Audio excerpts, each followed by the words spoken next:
Darkness, silence, an endless expanse devoid of everything. This was the beginning. No time, no space, only the potential for existence. Within this void, two entities slumbered, their forms unfathomable, their power immeasurable.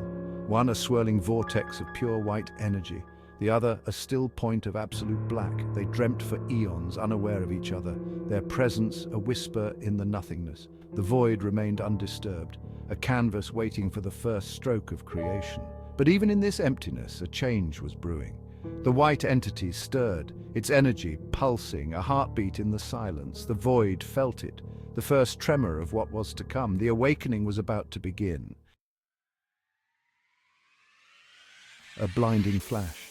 The white entity surged, a supernova of pure energy. The void recoiled, the first sensation it had ever experienced. Light, born from the entity's awakening, pierced the darkness. Waves of energy, echoes of the entity's power, rippled through the void. The black entity, jolted from its slumber, remained still. It observed, absorbing the spectacle of creation unfolding before it. The white entity, a radiant sun, moved through the void. With each pulse, it breathed life into the emptiness, shaping the formless.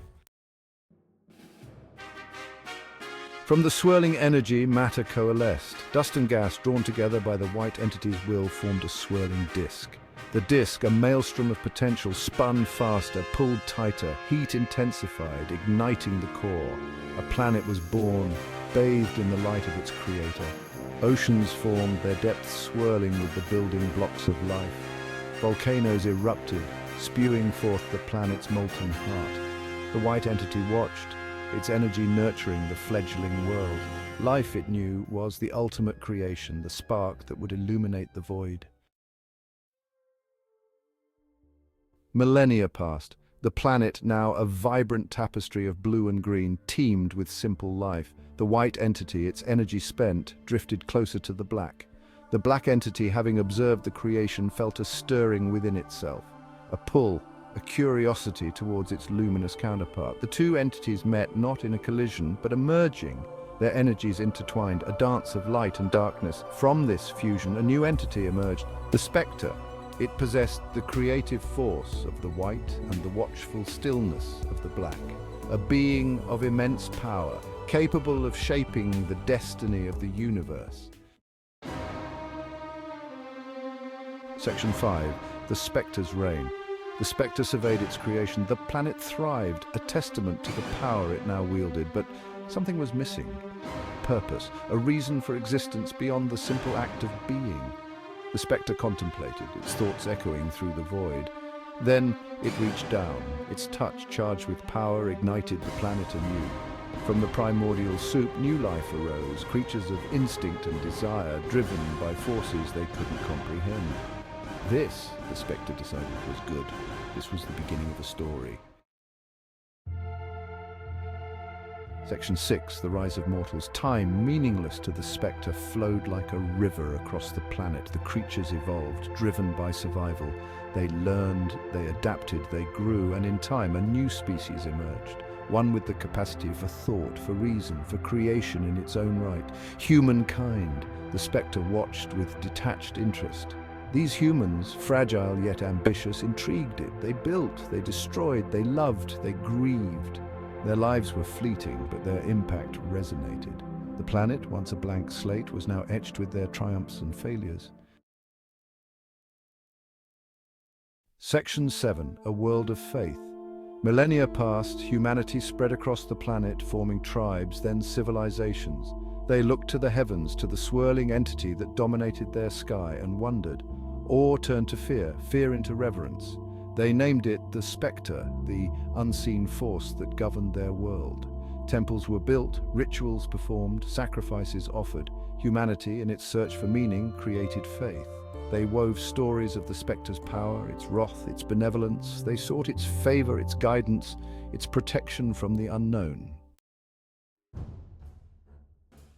The Spector, observing humanity's burgeoning faith, was moved not by their worship, but by their need to understand, to connect with something greater than themselves.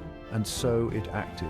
Drawing upon its power, it created emanations of its own essence. Gods, they were called. There was the god of knowledge, bearer of light and wisdom. The goddess of nature, protector of the forests and seas, the god of war, embodiment of strength and fury. Each god was tasked with a specific aspect of the world, their powers a reflection of the Spector's own. Among the gods, one stood apart, the god of creation, imbued with the Spector's very essence of life-giving. He was the most curious, the most questioning. He observed humanity's struggles, their triumphs, their endless capacity for both good and evil. And he wondered, who created us? The other gods, content in their roles, dismissed his questions. The Spector, they insisted, was the beginning and the end. But the god of creation couldn't ignore the yearning within himself. He had to know, to understand the source of his own existence. And so, he began his quest to find his creator. The god of creation's journey was long and perilous. He crossed oceans, scaled mountains, ventured into the darkest depths of the world. Finally, he stood before the Spector, its swirling form, a mesmerizing tapestry of light and darkness. He felt its power overwhelming and absolute. Why, he asked, his voice echoing in the void. Why create us? What is our purpose? The Spector, silent for eons, responded. Its voice, a symphony of 1,000 whispers, resonated deep within the god of creation's being. To learn, it said, to grow, to face the challenges that await. The god of creation was left with more questions than answers, but he understood. Their existence was not preordained, but a journey of self-discovery. The Spector, he realized, was not just their creator, but a guide, a silent observer in the grand tapestry of existence. As he turned to leave, the Spector spoke one final time.